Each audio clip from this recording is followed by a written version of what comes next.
안녕하세요. 당신과 함께 깊이 탐구해 볼 시간입니다. 오늘은 강승기 목사님의 설교에서 길어올린 통찰을 바탕으로 해서요. 그 유명한 시편 23편, 그리고 다윗의 삶, 이걸 통해 우리 안에 힘과 평화를 발견하는 여정을 좀 떠나보려고 합니다. 네, 익숙한 이야기 같지만 또 어떤 새로운 의미를 발견할 수 있을지 기대가 되네요. 그렇죠. 오늘 저희가 함께 들여다볼 자료는 주신교회 강승기 목사님의 내 잔이 넘치나이다 설교 일부 내용하고요. 또 핵심이 되는 시편 23편, 그리고 사무엘상 17장에 나오는 다윗의 그 극적인 순간들입니다. 네네. 이번 탐구를 통해서 정말 수천 년 전의 이 지혜가 오늘날 우리가 마주하는 삶의 여러 어려움들, 그 골짜기들을 어떻게 헤쳐나가되 도울 수 있을까? 그리고 강 목사님이 강조하시는 그 내면의 충만함 있잖아요. 네, 내 잔이 넘치나이다. 네, 바로 그 내 잔이 넘치나이다라고 고백할 수 있는 상태, 거기에 이르는 길을 함께 좀 발견해 보는 게 저희 목표입니다. 자, 그럼 그 이야기 속으로 한번 들어가 볼까요? 좋습니다. 강승기 목사님께서 설교 초반에요. 아주 중요한 구분을 하나 제시하세요. 그게 바로 고난과 저주를 좀 분리해서 봐야 한다는 겁니다. 아, 고난과 저주요. 네. 신앙인에게 고난이라는 건 물론 아프지만 어떨 때는 성장의 발판이 되기도 하고 또 믿음으로 이겨낼 수도 있고 궁극적으로는 축복으로 가는 통로가 될 수 있다. 뭐 이런 관점이죠. 네. 반면에 저주는 예수 그리스도를 통해서 이미 그 효력을 잃었다, 끝났다, 이렇게 선언을 하세요. 그래서 내 인생에 저주란 없다, 이런 좀 담대한 믿음을 가지라고 촉구하시더라고요. 아, 이 구분이요. 이게 그냥 말만 그런 게 아니라 심리적으로 보면 정말 큰 힘을 가지는 것 같아요. 이나 결과를 확 달라지게 만들거든요. 네네. 강승리 목사님 관점은 이거죠. 어려움을 이건 하나님이 나에게 벌 주시는 거야 라거나 난 왜 이렇게 운이 없지, 피할 수가 없네, 이렇게 해석하면서 무력감에 빠지는 대신에요. 아니야, 이건 내 믿음을 더 단단하게 하고 나를 더 강하게 만들 기회야. 이렇게 다시 생각할 힘을 준다는 거죠. 아, 재해석할 힘이요? 그렇죠. 문제 앞에서 그냥 주저앉는 게 아니라 맞서 싸울 동력을 주는 거예요. 저주가 끝났다는 믿음은요, 단순히 신학적인 선언 그 이상인 거죠. 네. 이 고통은 나를 무너뜨리지 못해. 이렇게 선언하면서 어려움의 본질 자체를 다르게 딱 정의 내릴 수 있는 아주 실질적인 무기가 되는 셈입니다. 운명의 피해자가 아니라 상황의 주체로서 반응하게 되는 거죠. 아, 그렇군요. 이게 단순히 그냥 긍정적으로 생각하자 이런 차원이 아니라 문제 자체를 보는 그 근본적인 시각, 그 프레임을 바꾸는 게 핵심이네요. 맞습니다. 저주가 끝났다는 선언이 바로 그런 힘을 주는 거군요. 좋습니다. 그럼 이 관점을 가지고 시편 23편의 주인공 다윗을 좀 더 깊이 만나보겠습니다. 1절 여호와는 나의 목자시니 내게 부족함이 없으리로다.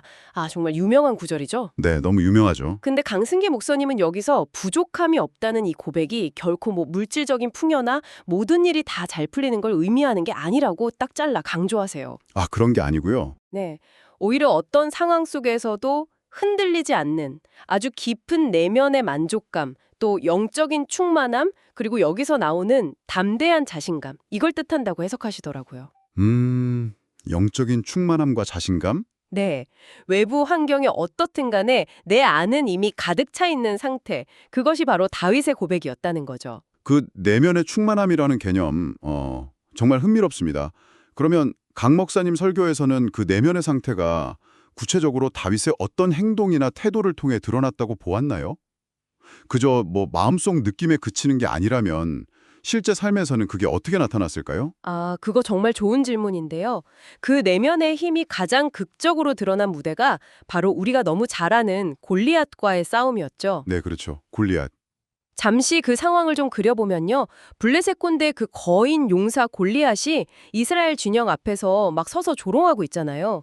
강 목사님 설교 들어보니까 키가 292cm였다고 해요. 와, 292cm요? 네, 상상만 해도 진짜 위압감이 엄청났겠죠.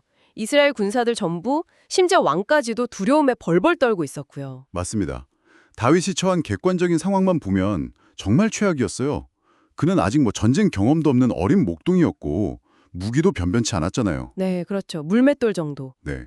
거대한 적 앞에서 모두가 절망하고 있을 때 심지어 다윗의 형들이나 사울 왕조차도 너 미쳤냐, 무모하다, 비웃거나 말렸단 말이죠. 네. 하지만 다윗의 반응은 완전히 달랐습니다. 사무엘상 17장 45절, 47절 보면요. 그가 골리앗에게 이렇게 외치죠. 너는 칼과 창과 단창으로 내게 오지만 나는 만군의 여호와의 이름으로 내게 간다. 그리고 결정적으로 이 전쟁은 여호와께 속한 거다. 그가 너희를 우리 손에 넘기실 거다. 와, 바로 이 지점이에요. 다윗은 눈앞에 그 거대한 골리앗이나 벌벌 떠는 이스라엘 군대의 공포를 본 게 아니었어요. 그 너머에 계신 하나님, 그분의 능력을 봤던 거죠. 아, 상황을 보는 눈 자체가 달랐군요. 그렇죠. 상황을 해석하는 그의 내면의 프레임 자체가 달랐던 거고, 이게 바로 그의 부족함 없는 영적 충만함의 증거였고, 또 그의 용기의 원천이었던 겁니다. 와, 정말 소름 돋는 해석인데요.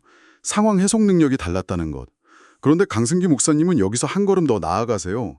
다윗의 용기가 단순히 영적인 외침이나 배짱 여기에만 머문 게 아니었다는 점을 아주 날카롭게 지적하십니다. 오, 어떤 점이죠? 이게 정말 흥미로운 부분인데 다윗의 믿음은 결코 맹목적이거나 요행을 바라는 게 아니었다는 거예요.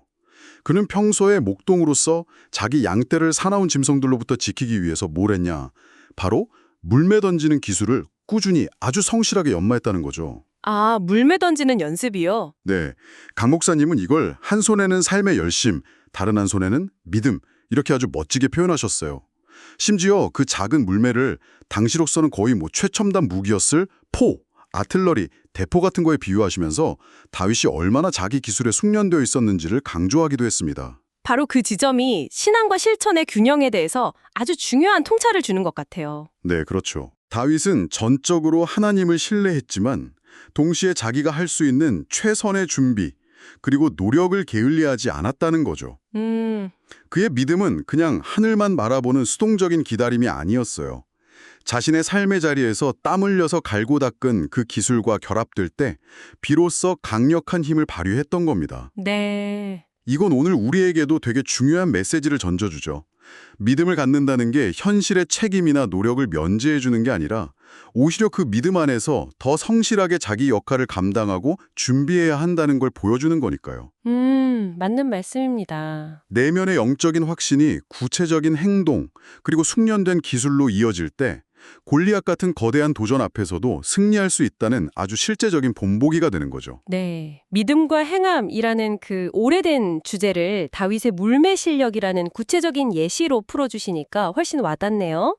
자, 이제 다윗의 여정을 따라서 시편 23편 4절로 한번 이동해 보겠습니다. 내가 사망의 음침한 골짜기로 다닐지라도 해를 두려워하지 않을 것은 주께서 나와 함께 하심이라. 네. 근데 강승대 목사님은 여기서 또 아주 흥미로운 지적을 하세요. 다윗 인생에서 가장 깊고 어두운 골짜기, 그러니까 사망의 음침한 골짜기는 놀랍게도 골리앗을 쓰러뜨린 그 영웅적인 승리 직후에 찾아왔다는 겁니다. 아, 승리 후에 찾아왔다고요? 네. 그 원인이 바로 외부의 적이 아니라 내부의 아군, 바로 사울 왕의 불타는 질투심이었다는 거죠. 아, 사울 왕. 네, 백성들이 사울은 천천히요, 다윗은 만만히로다 이렇게 노래하는 소리를 듣고 사울 왕 안에 잠재되어 있던 그 깊은 열등감 그리고 수치심, 이게 폭발해버린 거예요.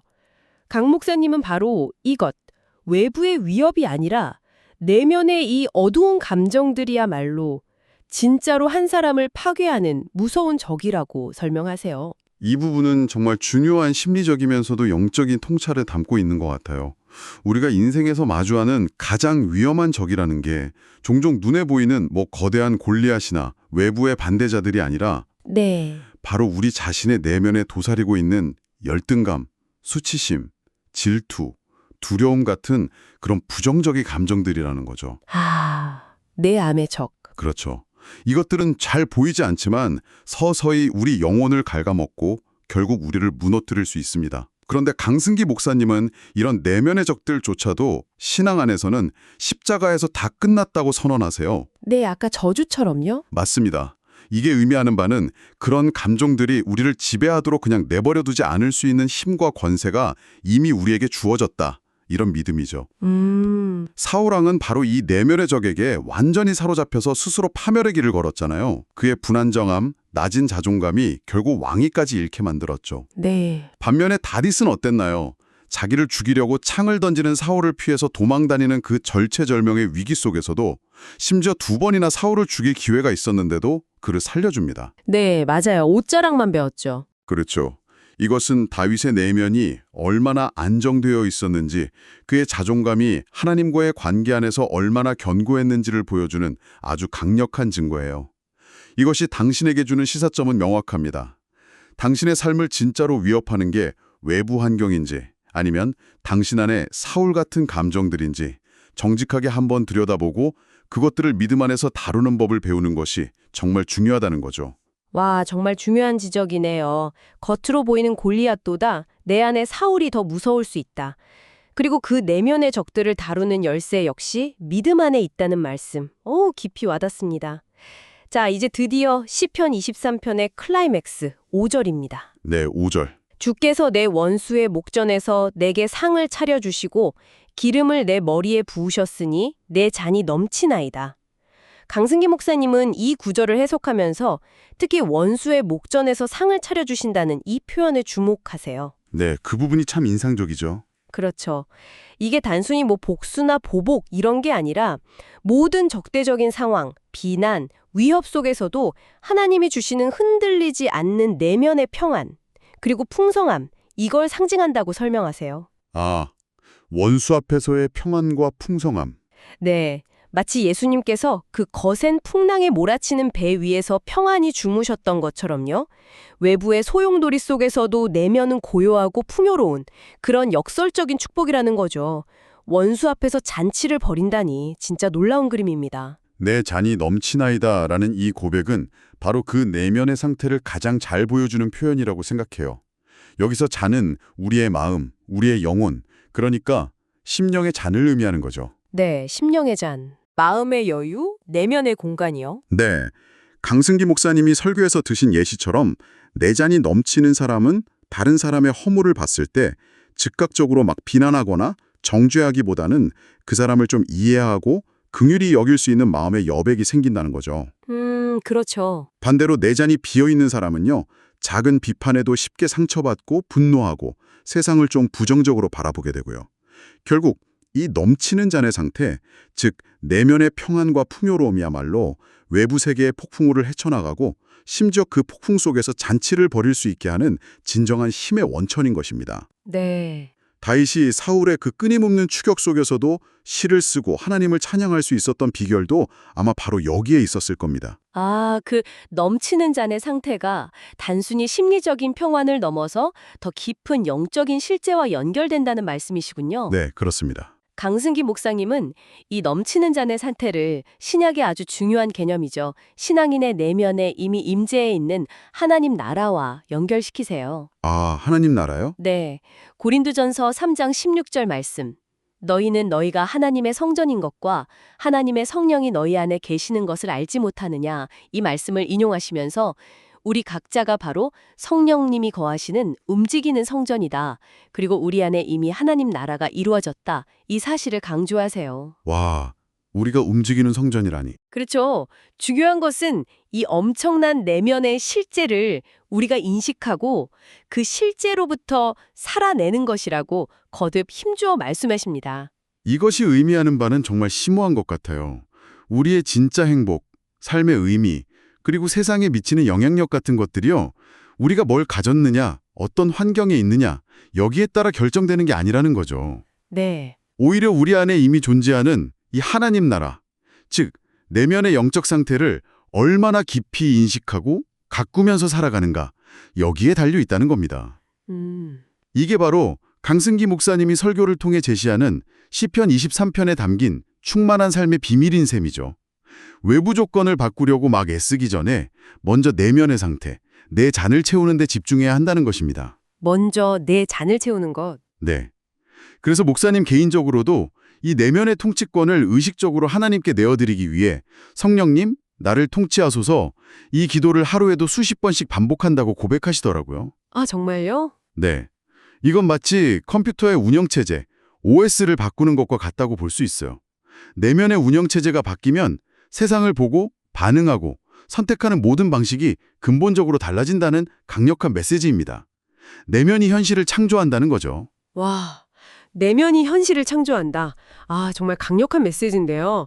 오늘 강승기 목사님의 설교와 시편 23편, 다윗의 삶을 통해서 정말 많은 것들을 새롭게 발견한 것 같습니다. 네, 저도 그렇습니다. 핵심 내용을 다시 한번 좀 정리해 보자면요. 첫째, 우리의 상태를 결정하는 건 외적인 조건이 아니라 내면의 영적 충만함, 즉 내 잔이 넘치나이다라고 고백할 수 있는 그 상태라는 것. 네, 내면의 잔. 둘째, 어려움을 피할 수 없는 저주가 아니라 성장의 기회가 될 수 있는 고난으로 다시 해석하는 그 관점의 힘. 그렇죠. 프레임 전환. 셋째, 원수 앞에서도 잔치를 벌일 수 있는 외부 상황에 흔들리지 않는 내면의 평안이 진짜 능력이라는 것. 넷째, 우리 안에 이미 하나님 나라가 임했고 우리는 성령님이 거하시는 성전이라는 놀라운 정체성을 인식하는 것. 네, 정체성. 그리고 마지막으로 다윗처럼 굳건한 믿음과 더불어서 현실 속에서 필요한 기술과 노력을 성실하게 연마하는 믿음과 행함의 조화가 중요하다는 것. 네, 믿음과 행함의 균형. 강성기 목사님이 제안하신 대로 여호와는 나의 목자시니 내게 부족함이 없으리로다. 또 내 잔이 넘치나이다. 이 말씀을 자주 선포하고 되새기는 것도 정말 큰 힘이 될 것 같습니다. 마지막으로 당신에게 한 가지 질문을 던지면서 마무리하고 싶습니다. 오늘 우리는 강승기 목사님을 통해 내면의 상태, 즉 내 잔을 채우는 것이 무엇보다 우선되어야 함을 배웠습니다. 네. 동시에 우리는 다윗이 골리앗 앞에서 가졌던 그 담대한 믿음뿐만 아니라 평범한 목동 시절부터 꾸준히 연마했던 물매 던지기라는 구체적인 기술, 즉 현실적인 준비와 노력이 그의 승리에 결정적인 역할을 했다는 사실도 확인했죠. 그렇죠. 물매 연습. 그렇다면 당신의 삶의 자리에서 어떻게 하면 당신의 내면의 영적인 잔을 하나님의 은혜와 평강으로 풍성하게 채우는 일과 또 당신이 오늘날 직면하고 있는 구체적인 골리앗, 그게 뭐 직장의 문제든 관계의 어려움이든 개인적인 약점이든 이것과 맞서 싸우기 위해 필요한 실질적인 기술과 지혜 그리고 성실한 노력을 함께 연마하고 조화시켜 나갈 수 있을까요? 내면 채우기와 실력 연마의 조화. 네. 내면이 깊은 영성과 외부 세계를 향한 날카로운 실력.